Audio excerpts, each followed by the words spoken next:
जय श्री कृष्णा। प्रिय भक्तों, आप सभी निर्जला एकादशी की संपूर्ण जानकारी को समझ जाइए कि इस व्रत को किस विधि से करना है, कैसे करना है और कब करना है।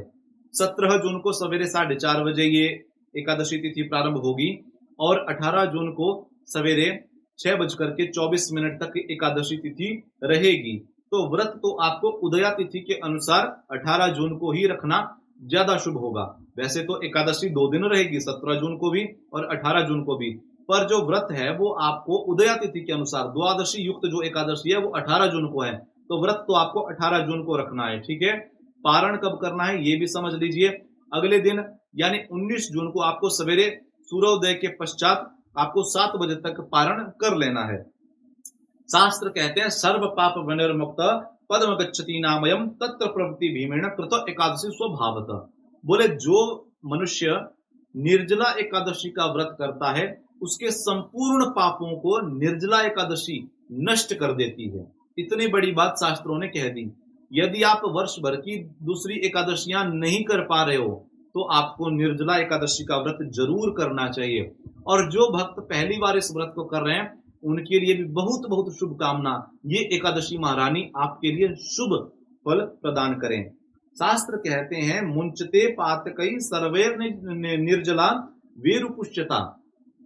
जो व्यक्ति निर्जला एकादशी का व्रत करता है वो कभी भी वैतरणी का मुख नहीं देखता, वो कभी भी यमलोक नहीं जाता।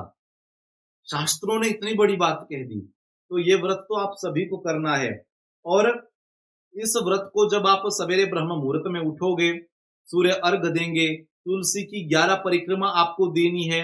उसके बाद अपने पूजा स्थान पर एक चौकी बिछाइए, चौकी पर पीले रंग का कपड़ा बिछाइए। याद रखिए उस दिन आपको पीले रंग के वस्त्र ही धारण करने हैं, जैसे हमने पहने इस तरीके के आप पीले रंग के वस्त्र धारण कर सकते हैं। और भगवान नारायण की कोई तस्वीर है या आपके पास ठाकुर जी हैं तो ठाकुर जी को विराजमान करिए, उनके सामने घी का दीपक जलाइए और ओम नमो भगवते वासुदेवाय नमः 12 अक्षर मंत्र का आपको 16 माला जप करना है। ठाकुर जी के सामने बैठ के ठाकुर जी की आरती करनी है और एकादशी व्रत की आपको कथा श्रवण करनी है। इसके बाद जब आप पूजा में आचमन करोगे, आचमन देखो कर सकते हैं, इतना आचमन करिए कि उसमें उड़द का जो साबुत दाना है वो डूब जाए, इससे ज्यादा नहीं होना चाहिए जल। इससे ज्यादा जल यदि आपने लिया तो आपका व्रत खंडित हो जाएगा, भंग हो जाएगा आपका व्रत। शास्त्रकारों ने कह दिया गंडूसाचमनम वारी व्रजयेद कोदकम बुध उपभुंजीत नैवेह व्रत भंगो अन्यथा भवेत। बोले पूजन में यदि आचमन करना पड़ जाए तो उड़द की जो दाना होता है, उड़द का मांस का दाना, वो आपके हाथ की जो हाथ में जल लिया वो उसमें डूब जाए जल में, इतना जल आपको लेना है तो आपका व्रत भंग नहीं होगा। और व्रत में आपको मंजन नहीं करना है, किसी भी प्रकार की टूथपेस्ट नहीं करनी है, केवल आपको 12 कुल्ले कर सकते हैं। 12 कुल्ला करने का आदेश शास्त्र देते हैं, आपका व्रत भंग नहीं होगा।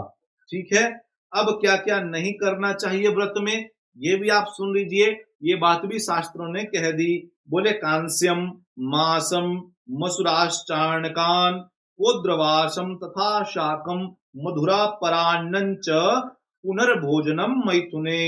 और वैष्णवो व्रत करता च दशम्याम दश वर्जयेत। शास्त्र कह रहे हैं यहाँ पर कि कांस्य की थाली में भोजन करना, यानी कांस्य के बर्तन का आपको उपयोग नहीं करना है, ना ही पूजा में और ना ही अपने भोजन में। और इन नियमों का पालन आपको 10वीं तिथि से ही करना है।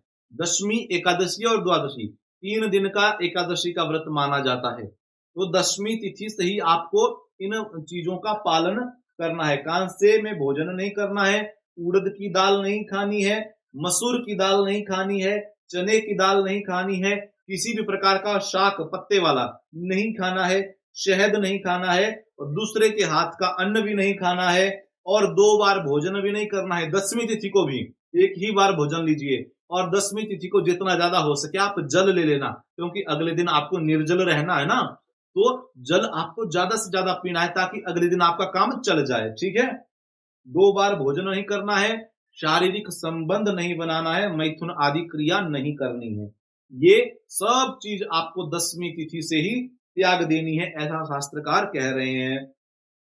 यदि 10वीं तिथि में आप ये सब पालन नहीं कर पा रहे हो, किसी कारणवश से यदि आप इन नियमों का पालन नहीं कर पाए, तो शास्त्रकारों ने एक और सलाह दी है हमको। बोले उदया उदयम याव दवजे त्वादकम नरह। शास्त्र में ये बात भी लिख दी, बोले जो व्यक्ति 10वीं में इन नियमों का पालन नहीं कर पाए, उसको एकादशी के सूर्य उदय से लेकर द्वादशी के सूर्य उदय तक इन नियमों का पालन तो करना ही है। ये बात शास्त्रों ने कह दी। अब ये समझ लीजिए कि इस व्रत को आपको क्या क्या दान करना है। दान जरूर करिए, जितनी सामर्थ्य प्रभु ने आपको दी है उसके अनुसार दान तो करना ही है। तो शास्त्रकारों ने कह दिया कि दान करने योग्य क्या क्या चीजें आपको दान करनी चाहिए। बोले अन्नम वस्त्रम तथा गावो जल शय्याशम शुभम कमंडलुश्च तथा छत्रम दातव्यम निर्जला दिने। बोले निर्जला एकादशी के दिन में, निर्जला एकादशी के व्रत में आपको अन्न दान करना है। कैसे देना है अन्न? बोले एक मिट्टी का एक कलश ले लीजिए, घड़ा ले लीजिए मिट्टी का, उसको अन्न से पूरित कर दीजिए। अन्न में कुछ भी हो सकता है, चावल भी हो सकते हैं, तिल भी हो सकते हैं, गेहूं, किसी भी प्रकार का अन्न, जौ इत्यादि कुछ भी हो सकता है। कोई किसी भी प्रकार के अन्न आपको कलश में भरकर आपको भगवान नारायण के किसी मंदिर में दे देने हैं, किसी ब्राह्मण देवता को दे देने हैं, किसी गरीब को दे देने हैं आपको। और गौ माता की सेवा जरूर करनी है। गौ माता को जौ का सेवन भी आप करवा सकते हैं। वस्त्रों का दान आपको करना है, हो सके तो पीले अथवा लाल वस्त्रों का दान आप जरूर करें, किसी ब्राह्मण देवता को, किसी संत को।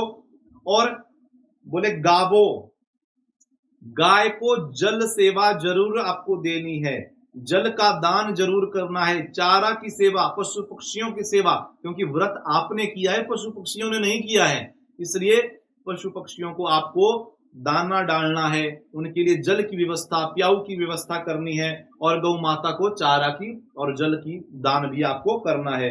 गौ माता की सेवा और ब्राह्मण की सेवा जरूर आप एक निर्जला एकादशी में करिए। इसके बाद आप जल से भरा हुआ कमंडल आप किसी को दान कर सकते हैं, छाता भी दान कर सकते हैं। ये सब सेवाएं आपको देनी है। चरण पादुका आप किसी को दान कर सकते हैं। इतना सब आप चीजें दान कर सकते हैं। आप आमरस की सेवा भी दान कर सकते हैं। आप किसी को शरबत इत्यादि की सेवा भी लोग आजकल दान करते हैं, ये सब चीजें भी आप दान कर सकते हैं। इतनी सेवाएं आप सभी को करनी है। ठाकुर जी की चौकी जब आप लगाओगे तो द्वादश अक्षर मंत्र का आपको जप करना है। आपके गुरुदेव भगवान ने जो आपको मंत्र दिया है उसका आपको नियमित रूप से जप करना है। संयम, अपनी इंद्रियों को कंट्रोल करके रखना है। मन में भी भोजन का स्मरण नहीं करना। यदि मन से भी आपने भोजन का स्मरण कर लिया, यदि विचार आ गया कि मुझे भोजन करना है, भूख लग रही है, तो समझ लो आपका व्रत खंडित हो गया। मन में भी भोजन का स्मरण नहीं करना है। केवल ठाकुर जी से प्रार्थना करनी कि हे प्रभु, मेरे इस निर्जला एकादशी के व्रत को आप पूर्ण कीजिए। यही प्रार्थना ठाकुर जी से करिए। खूब नाम जप करिए, कीर्तन करिए ठाकुर जी का बैठ के। और जब आप अगले दिन द्वादशी युक्त जब पारण करोगे, 19 जून को पारण करोगे, तब आपको हाथ में जल लेकर संकल्प करना है। जो भी वस्तु आपको दान करनी है, आप उसका संकल्प लेकर उस जल को धरती पर छोड़ के और ठाकुर जी के चरणामृत से ही थोड़ा सा जल लेकर के अपना व्रत आप खोलिएगा। जब आप 18 जून को व्रत प्रारंभ करोगे, जब ठाकुर जी की सेवा करोगे, तब भी हाथ में जल लेकर आपको संकल्प करना है और धरती पर उस जल को छोड़ना है। इस विधि से आपको व्रत करना है। खूब भजन करिए, बस भोजन का स्मरण नहीं करिए। किसी का दिल नहीं दुखाना है, किसी को गाली गलौच अपशब्द नहीं बोलने हैं, क्रोध नहीं करना है, केवल भजन करना है। राधे राधे।